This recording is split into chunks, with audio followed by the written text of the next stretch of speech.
Balai Besar Meteorologi Klimatologi dan Geofisika atau BBMKG Wilayah 3 Denpasar meminta masyarakat mewaspadai potensi gelombang di perairan selatan Bali hingga 6 meter di perairan selatan Bali.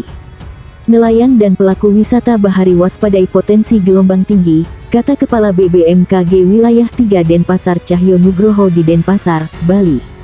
Ketinggian gelombang itu salah satunya dipengaruhi arah angin yang bergerak dari benua Australia yakni timur tenggara dengan kecepatan diperkirakan 15-20 knot atau 27-37 km per jam. Selain di perairan selatan Bali, beberapa perairan di Pulau Dewata juga diperkirakan memiliki ketinggian gelombang laut tinggi yakni hingga 4 meter. Perairan yang diperkirakan memiliki ketinggian gelombang laut hingga 4 meter itu yakni Selat Badung, Selat Bali bagian selatan, dan Selat Lombok bagian selatan. Sedangkan di Laut Bali diperkirakan memiliki ketinggian gelombang laut hingga 2,5 meter atau kategori sedang dengan kecepatan angin mencapai hingga 20 knot atau 37 km per jam yang bertiup dari timur selatan.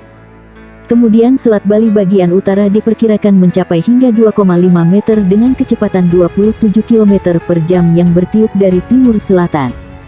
Perairan tersebut memiliki posisi strategis bagi kepentingan masyarakat, di antaranya Selat Badung merupakan jalur nelayan melaut, kawasan wisata bahari, serta jalur penyeberangan dari daratan Bali menuju Pulau Nusa Penida, Kabupaten Klungkung.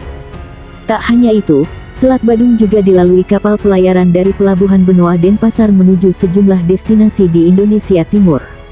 Sementara itu, Selat Bali adalah jalur penyeberangan yang menghubungkan Pulau Bali melalui Pelabuhan Gilimanuk di Kabupaten Jembrana dengan Pelabuhan Ketapang di Kabupaten Banyuwangi, Jawa Timur. Sedangkan Selat Lombok adalah jalur penyeberangan yang menghubungkan Pulau Bali melalui Pelabuhan Padangbai di Kabupaten Karangasem menuju Pelabuhan Lembar di Lombok, NTB. Selat Lombok juga menjadi jalur yang dilalui kapal pelayaran dari Bali menuju Indonesia Timur.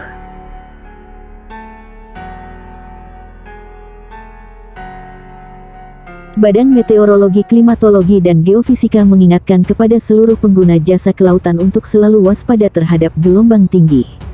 Hal itu masih berpotensi terjadi di Laut Selatan Jawa Barat, Jawa Tengah, dan daerah istimewa Yogyakarta. Saat ini wilayah Indonesia bagian selatan masih dipengaruhi musim angin timuran, sehingga gelombang tinggi masih berpotensi terjadi di Laut Selatan Jawa Barat hingga Dich, kata Kepala Kelompok Teknisi BMKG Stasiun Meteorologi Tunggul Wulung Cilacap Teguh Wardoyo seperti dilansir dari Antara di Cilacap, Jateng.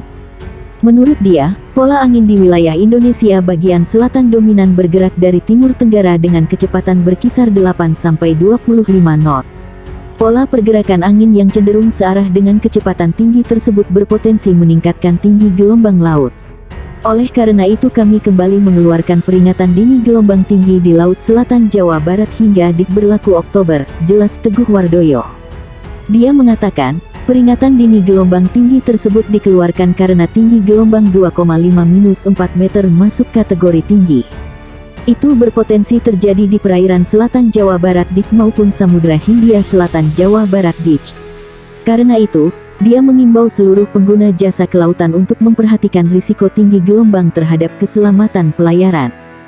Sebab, kecepatan angin lebih dari 15 knot dan tinggi gelombang di atas 1,25 meter berisiko bagi perahu nelayan.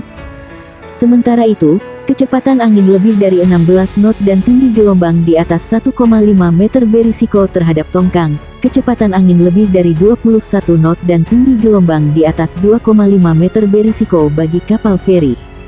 Kecepatan angin lebih dari 27 knot dan tinggi gelombang di atas 4 meter berisiko untuk kapal ukuran besar seperti kapal kargo dan kapal pesiar. Kami juga mengimbau wisatawan yang berkunjung ke pantai selatan Jawa Barat hingga Dich untuk tidak bermain air atau berenang di pantai agar terhindar dari hal-hal yang tidak diinginkan, ucap Teguh.